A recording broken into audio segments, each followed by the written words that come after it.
Terima kasih ya. Adik-adik kita mulai. Assalamualaikum warahmatullahi wabarakatuh. Selamat pagi. Waalaikumsalam warahmatullahi wabarakatuh.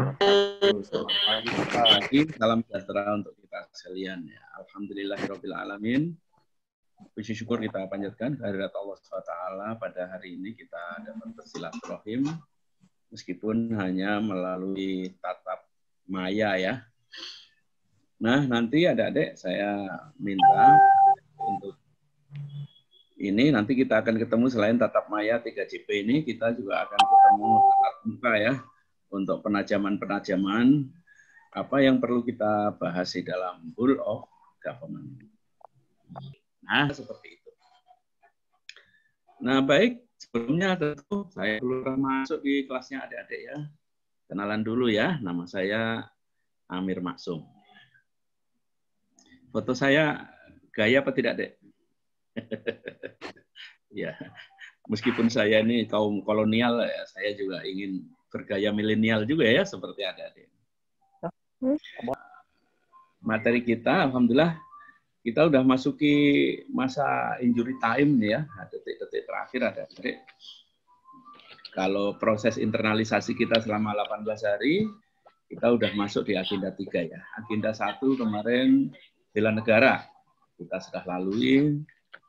Agenda nilai-nilai dasar, kita juga sudah lalui.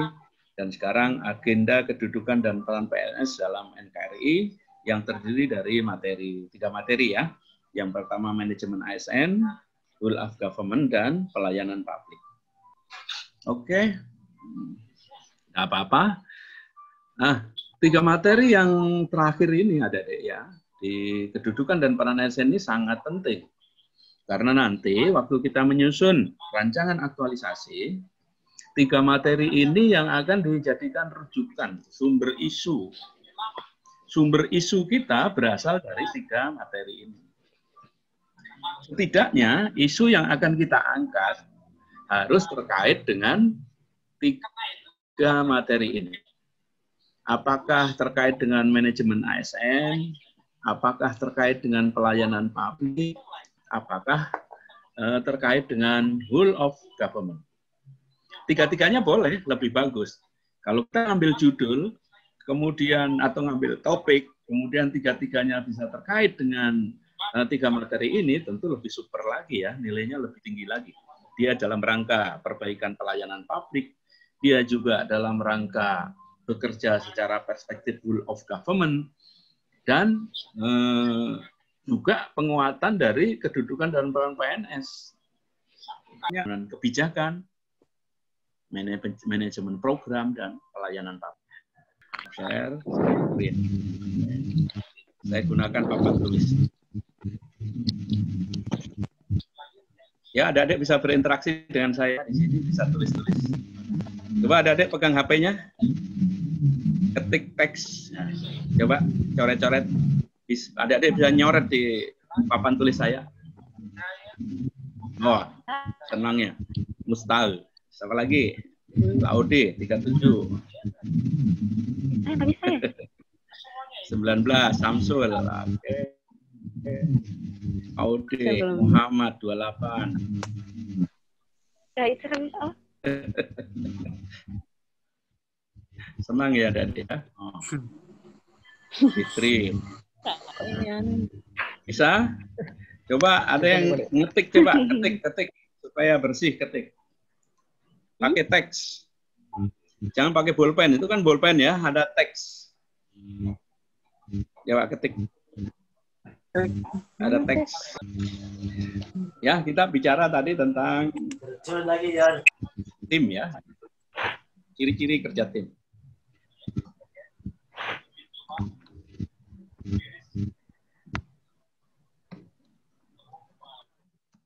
Sebagai tim. Tadi udah akan 1 mempunyai tujuan yang sama. Atau jelas.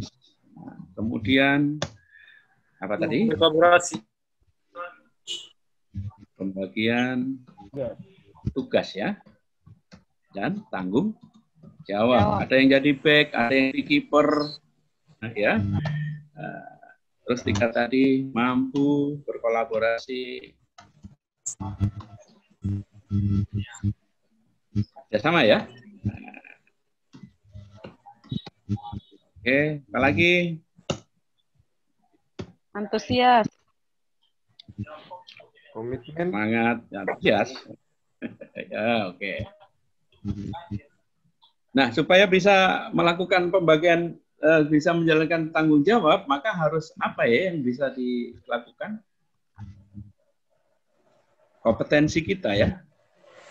Kalau bekerja sama itu mudah apa tidak? Apa kesulitan orang berkolaborasi ya? Tim.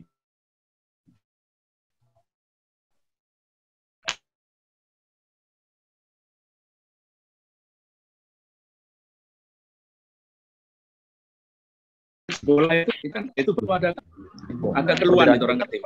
Beda-beda. Ya.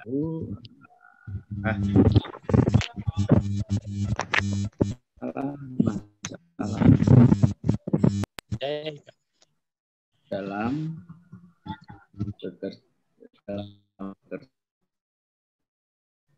secara tim. Apa? 1. Ego sektoral. Ego. Membagi bola kepada temannya setengah mati ada ya. Kenapa? Orang sensasinya kalau cetak gol sendiri itu, wah, gue. Larinya bisa beda ya, Dede ya. Kita bisa selebrasi ya. Kalau tim, wah gimana selebrasinya? Oke, ego. Ego pribadi, kalau di kantor ya berarti ego sektor. Apa kantormu habiskan uang? Lihat tuh, kantorku menghasilkan uang. Ada kantor penghasil uang, ada kantor pembuang uang. Penting mana? Pertanian dan kehutanan, penting mana? Pertanian dengan PU, penting mana? Ego ya. Terus, apa lagi ada deh? Pernyataan persepsi. Beda persepsi.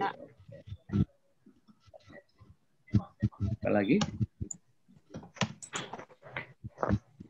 Kurang percaya Pak antar anggota tim. Kurang kepercayaan. Ngomong perteman malah hilang. Ya, Dek ya? Nggak percaya kalau temannya mampu.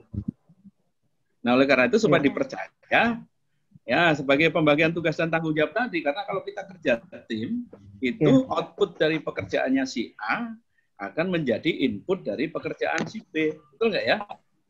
Seperti di dalam kerjasama di dalam tubuh kita nya. Saya tadi belum sarapan ini. Perut saya bunyi. Kerucuk. Otak saya menyimpulkan. Oh, lapar dia. Jadi, perut memberi sinyal, otak mengolah.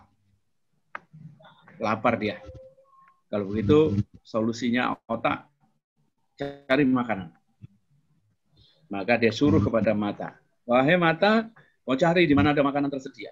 Oh, mata keliling. Oh, toh? Mata keliling. Lihat kiri kanan. Ada kue kah? Ada nasi goreng kah di situ? Ada apa di situ ya? Karena mata tupoksinya hanya melihat, adik-adik dia tidak rakus. Meskipun dia lihat makanan yang enak, dia terpaksa serahkan. Dia harus percaya kepada bidang yang mengambil. Siapa bidang yang mengambil makanan? Tangan ya. Dia serahkan tangan. Oke, tangan. Saya sudah melihat di sana ada makanan. Sekarang tugasmu mengambil itu makanan. Tangan, karena dia juga tupoksinya hanya mengambil, adik-adik, ya mengambil aja. Seandainya tangan itu rakus, ya ego, tidak mau membagi pekerjaannya itu, maka tangan dia makan sendiri, ada yang ambil. Bagaimana itu ya? Terpaksa dia serahkan kepada mulut. Maka mulut juga punya tugas, adik-adik. Tugasnya mulut hanya mengunyah. Mengunyah. Tidak pernah kenyang kan mulut itu, adik-adik? Setengah mati dia mengunyah, tapi dia tidak pernah merasa kenyang. Pernahkah ada istilah, kenyang sekali mulutku? Belum ya. Nah, setelah dirasa sudah lembut, disiapkan, Maka kerjasama di situ, sistem pencernaan ya, ada kerongkongan, ada usus besar, ada usus kecil ya, ada usus halus, semua masuk di situ. Terus akhirnya kenyang. Terus sari-sari si makanan bisa diedarkan ke darah, jadilah energi. Berkat kerjasama itu maka mata menjadi terang, tangan menjadi kuat, otak menjadi segar. Kan gitu ya. Tentu harus ada saling percaya, menghilangkan ego, menyatukan persepsi. Indah sekali ya kalau kita kerjasama seperti itu. Hanya masalahnya ada deh, ya karena kurang kepercayaan, ego pribadi, beda persepsi. Nah itu tadi apa antara lain. Di kantor itu ada deh, ya ada pekerjaannya. Kantor itu lihat ada pekerjaan, ada yang namanya kali-kali, ada yang namanya bagi-bagi, ada yang namanya apa lagi deh? Tambah-tambah, ada yang namanya kurang-kurang. Mana yang paling sulit? Bagi-bagi. Lulus ya. Pimpinan itu kalau kali-kali pintar kan? Tapi bagi-bagi sering tidak lulus, ya kan? Kurang-kurang, ya kurang-kurang ya, pintar nggak kurang-kurang? Sering bakar kurang-kurang. Tambah-tambah untuk staff itu. Parawan. Itulah kira-kira ya. Sama, ini lintas sektor. Kenapa sulit? Karena masalah bagi-bagi ada. Kerjasama tim itu sulit. Orang itu ego karena ini masalah bagi-bagi. Adik-adik bisa paham ya. Kenapa orang, ayo kita bentuk sebagai tim. Apalagi menyangkut kehilangan kewenangan. Adik-adik ya. Dari dinas mau kita serahkan. Dari departemen yang selama di situ ladang uang. Kemudian kita serahkan ke instansi lain. Sama saja kan kehilangan dapur kita biasanya. Oleh karena itu sangat sulit ya, sangat sulit orang untuk bagi-bagi. Karena dengan bagi-bagi tadi harus beda persepsi harus kita satukan. Kalau beda persepsi kita satukan berarti kita harus komunikasi.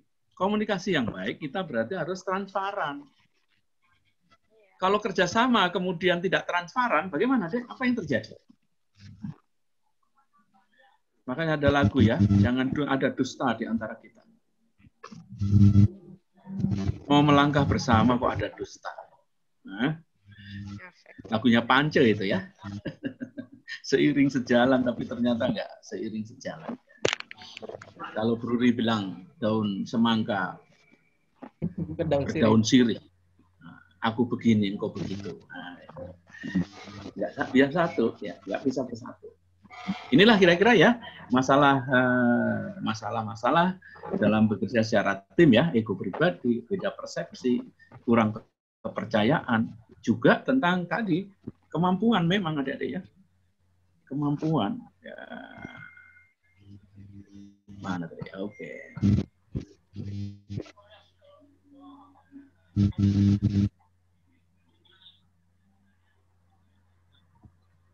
Ya, oke. Nah, kita bisa lanjut lagi nanti adik-adik ya. Saya tutup dulu ya. Stop share kita, papan tulis kita kembali ke misal. Sampai di mana? Lanjut aja nih ya. Di manajemen program ya, adik-adik. Pakai papan tulis lagi tadi. Bagus ya. Sebenarnya saya mau pakai Jamboard juga, nanti sebentar. Udah ya, ini ya, saya bersihkan dulu. Di program pengentasan kemiskinan.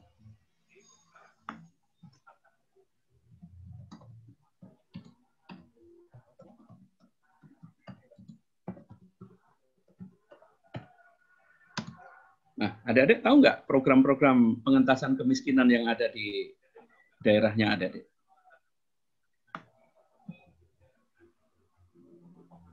Program PKH, Pak. Oke, PKH. Miliknya siapa ini? Dinas apa? Kementerian apa? Sosial. Dinas sosial. Sosial Pak, kalau PKH.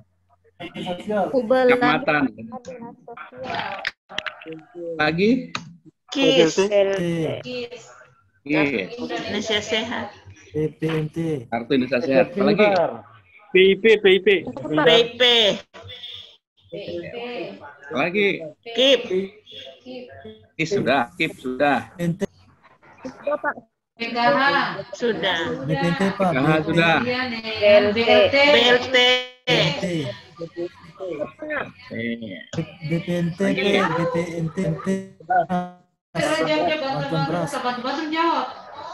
Bantuan sembako dari sosial.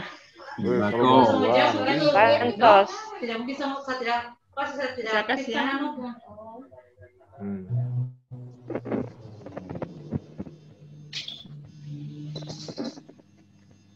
Nah, oke. Apa lagi?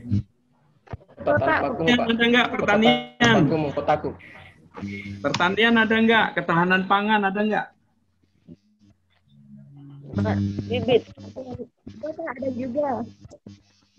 Perindustrian ada nggak? Tenaga kerja ada nggak? Tenaga kerja. Bibit.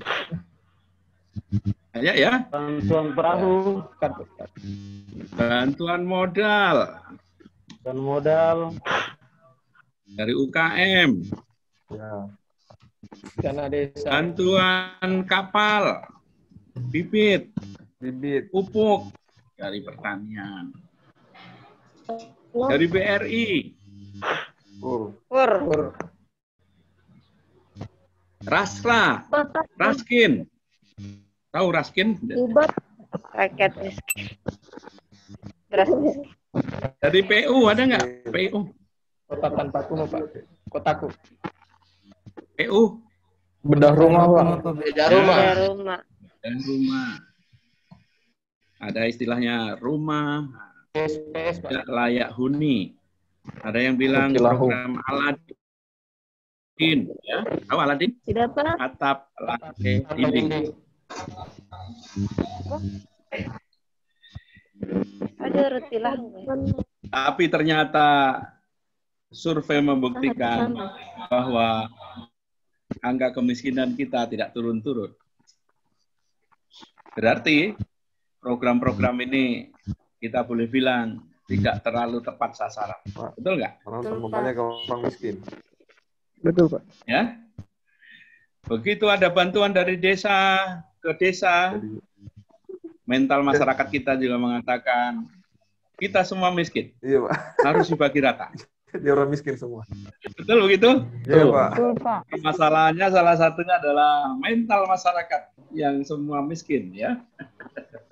Harus bagi rata. Keras kehidupan Pak.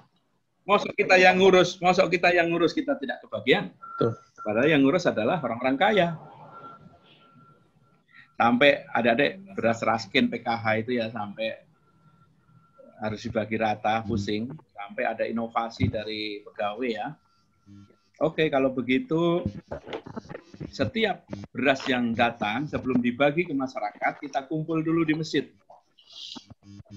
Kita kumpul di masjid. Kemudian didoakan.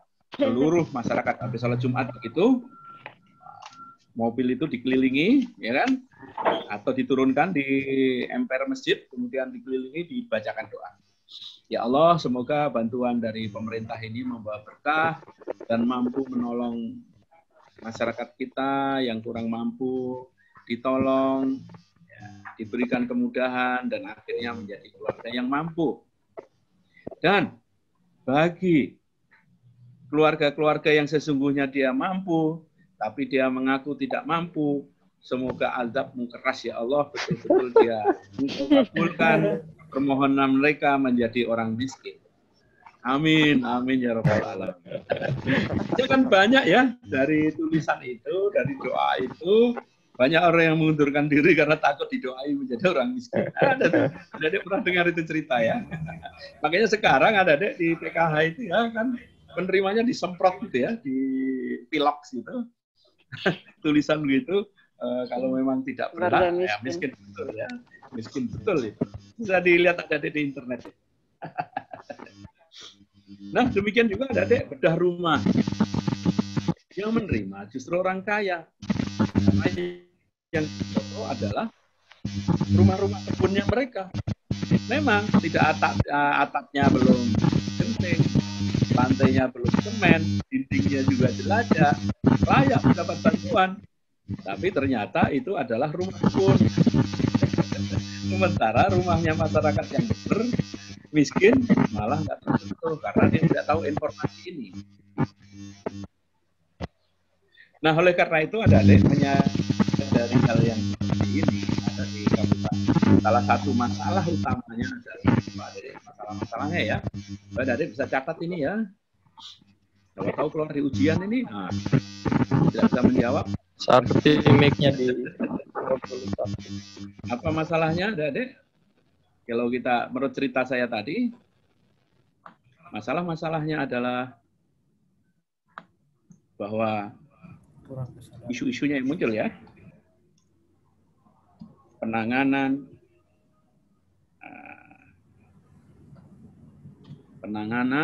yang parsial,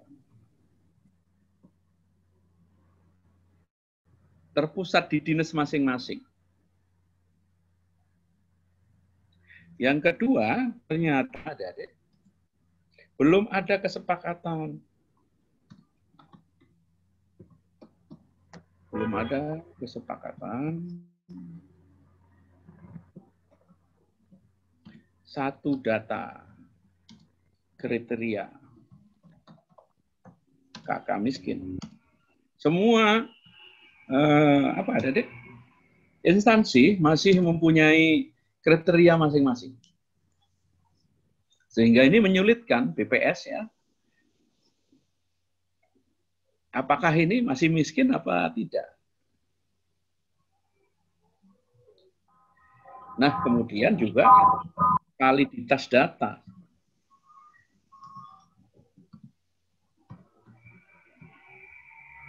Di kampung-kampung itu ada karena yang menguasai ya, kepala desa, bantuannya wajahnya mirip kepala desa semua.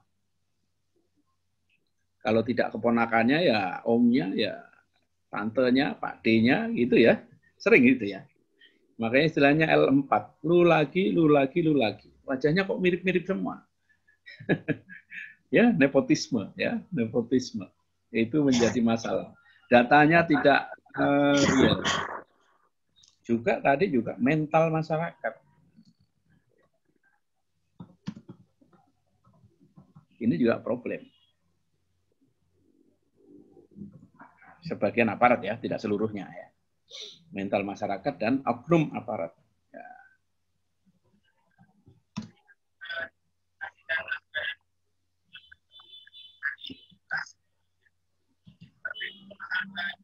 Nah, oleh karena itu ada bagaimana persepsi BOG mengatasi hal ini? Maka kalau di Sragen itu ada ya, nanti saya suruh nonton ada filmnya di Sragen, di Kabupaten Sragen.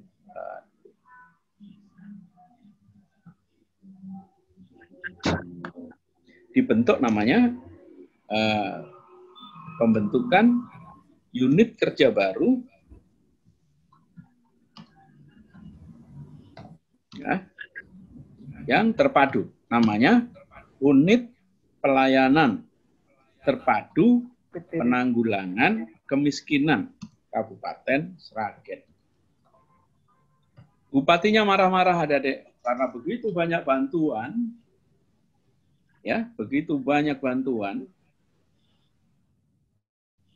ternyata angka kemiskinan tidak turun secara signifikan.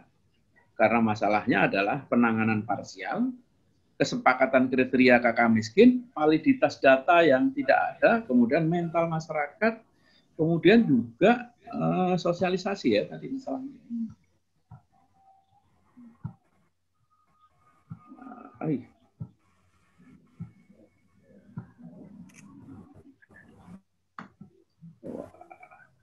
Ya, di sini juga kesulitan dalam pelayanan.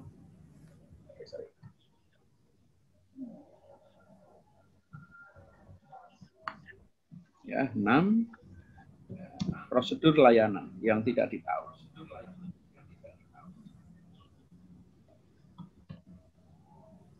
Nah, oleh karena itu adik-adik di Kabupaten Sragen membentuk unit pelayanan terpadu penanggulangan kemiskinan. Jadi, kewenangan-kewenangan tentang penyaluran bantuan-bantuan ini tidak diserahkan lagi kepada dinas-dinas, tapi disatukan di satu kantor baru ini. Unit pelayanan terpadu penanggulangan kemiskinan. Nah, agar dia bisa bagus, maka dia adakan dulu kriteria miskin itu bagaimana. Kemudian survei, sensus, dari pintu ke pintu, kerjasama RW, ya, RT RW dengan desa, betul-betul mencari data secara real, by name, by address. Dan kemudian di-upload secara online, internet, sehingga setiap orang bisa memantau apakah betul si A itu betul-betul orang miskin. Ya, ada kerjasama RT, RW, kepala desa, mereka turun bersama-sama mendata untuk mendapatkan kriteria. Kemudian membuat prosedur pelayanan yang terarah, terpadu. Ya, semua di situ prosedur pelayanan yang lebih simpel di unit pelayanan terpadu penanggulangan kemiskinan itu. Ini adik-adik ya, salah satu inovasi yang ada di Kabupaten Sragen ini. Satu-satunya ini di Indonesia ada deh. Ini satu-satunya di Indonesia. Harusnya kita piknik ke sana ya. Kita jalan-jalan ke sana. Ya, tadi Omnibus Law saya udah cerita, berarti penyatuan dalam kebijakan. Integrasi kebijakan sudah. Penyatuan program saya juga sudah cerita. Salah satunya adalah dalam rangka penanggulangan kemiskinan. Kemudian yang ketiga adalah bagaimana pelayanan yang lebih terpadu. Nah, sebelum menuju ke sana, kita harus pahami ada yang namanya jenis-jenis layanan. Ya.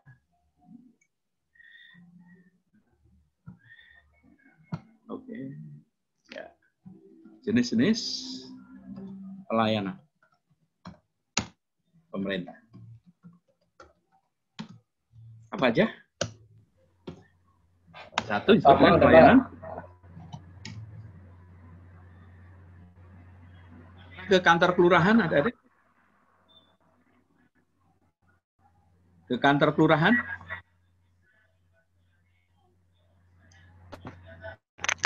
Pernah ke kantor desa? Ke kantor desa? Pelayanan administrasi, Pak. Ya, pelayanan administrasi. Surat keterangan, surat-surat itu ya, semua berbunyi surat-surat. Ke kantor polisi, urus surat juga.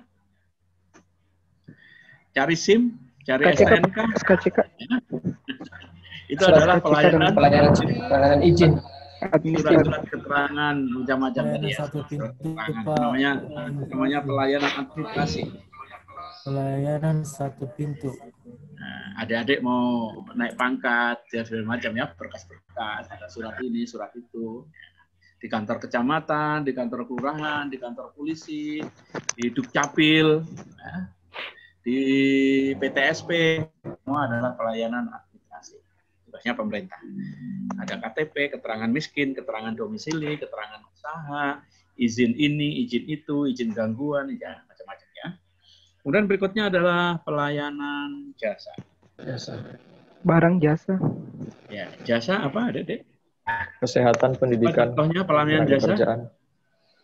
Pendidikan, kesehatan. Ya. Jadi Pak Guru ini adalah masuk memberikan pelayanan kepada masyarakat di bidang jasa.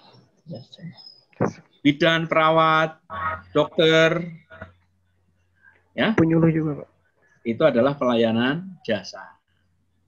Penyuluh pertanian itu jasa. Kemudian ada juga pelayanan apa lagi? Barang. Ya. Ada tugasnya pemerintah yang membuat barang-barang. BUMN itu ada deh ya, buat barang-barang. Buat jembatan, buat jalan. Kapal. Buat rumah sakit, buat kapal ya. Itu adalah barang.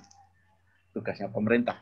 Dan yang penting juga ada keempat namanya pelayanan Regulatif.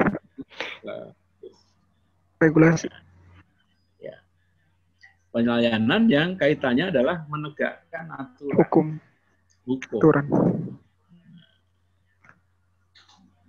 Pamong Praja menegakkan aturan, polisi sweeping, ya, LJR, ada sweeping terpadu, ini operasi zebra, ini adalah dalam rangka regulatif. Bukan pelayanan regulatif. Ini masyarakat tidak suka, adik-adik, ya.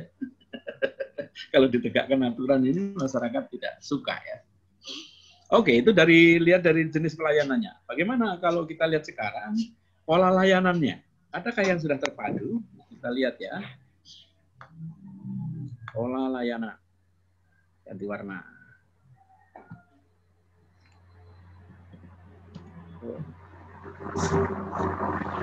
Nah, coba jenis-jenis pola layanan.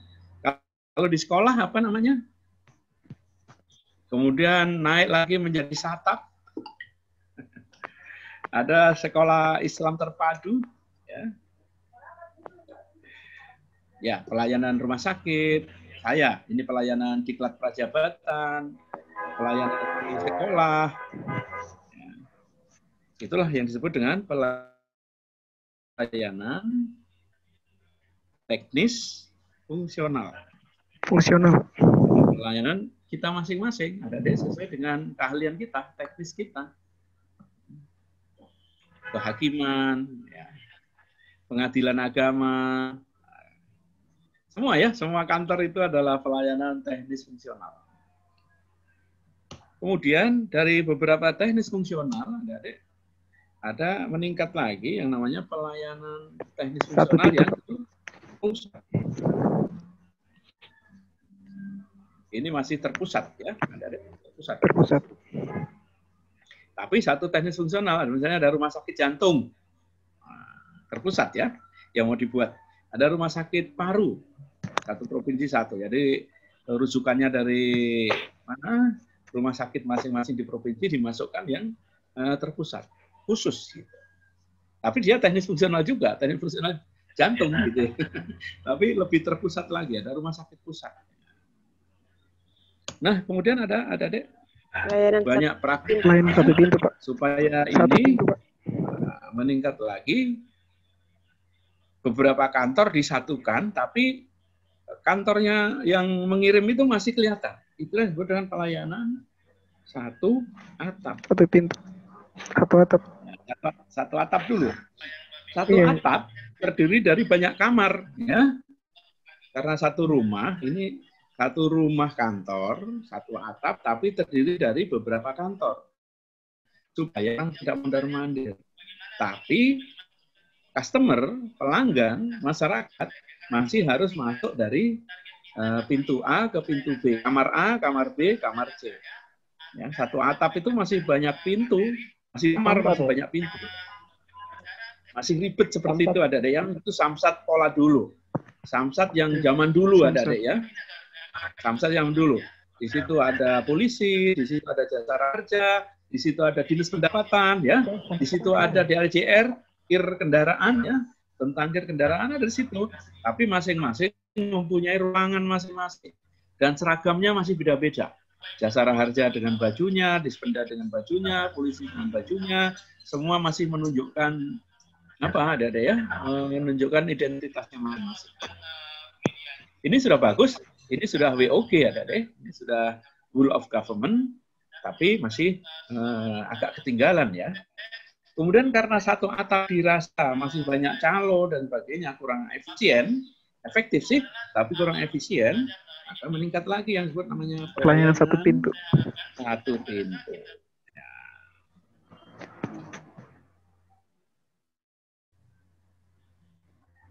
Oke, ini harus lewat satu jalur saja, nggak perlu masuk di ruangan-ruangan. Itu namanya front office ya. Ada pelayanan di depan, ada back office, ada pelayanan di belakang. Dibuat SOP sedemikian rupa sehingga pelayanan menjadi satu pintu. Dapat yang lain. Nanti adik-adik di diklat kami ini juga ada pelayanan diklat satu pintu. Jadi nanti dinas-dinas yang lain kita buat pelatihan ya. pelatihannya sudah dideklar. Yang ngurus nanti pelatihnya, tempatnya bisa aja di dinas masing-masing.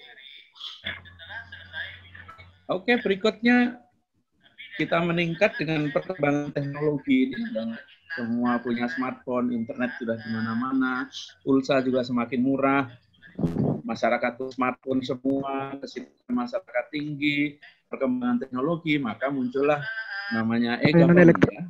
Pelayanan elektronik. SPBE, E-government. Sistem Pelayanan Berbasis Elektronik, Elektronik. SPBE, disebut dengan pelayanan elektronik.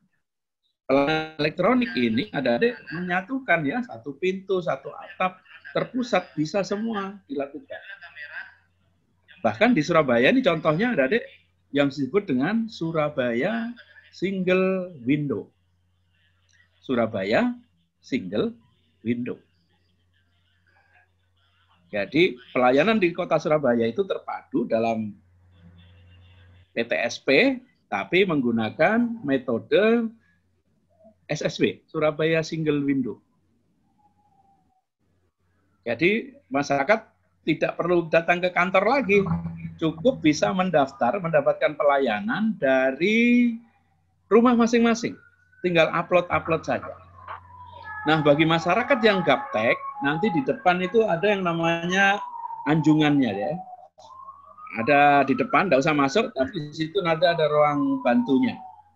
Ada penjelasannya di situ, edukasinya, tapi tidak masuk. Di situ hanya dilatih apa saja yang perlu dilengkapi. Ini hebatnya ya, Adik. Surabaya Single Window. Dan hampir nanti semua kota sudah mengembangkan yang pelayanan elektronik ini. Inilah pola perkembangan, bagaimana pola layanan yang lebih terpadu dan sehingga masyarakat lebih enak lagi. Nah, nanti ada beberapa contoh, silahkan adik-adik klik ya. Adik-adik nonton dulu, nanti kita diskusikan di waktu kita tatap muka ya. Oh, tugas kelompok. Nanti ketemu lagi jam 10 ya. Atau jam 10 nanti lewat sedikit. Saya kasih waktu sampai jam 10 lewat sedikit. Nah, nanti kita ketemu. Saya menuju ya, saya persiapkan diri. Terus menuju ke hotel, apa ini? Hotel apa ya? Attaya, Pak. Saya pergi hotel apa ya? Ya, oke, nanti saya ke sana. Butuh perjalanan juga ya dari ini. Kita ke sana ya. Baik.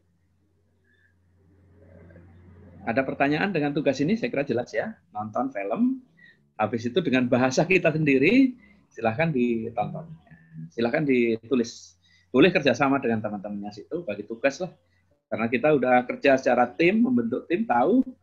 Bagi tugas, tanpa ego, saling percaya, satukan, baca bersama, nanti kita paparkan. Mall Banyuwangi bagaimana,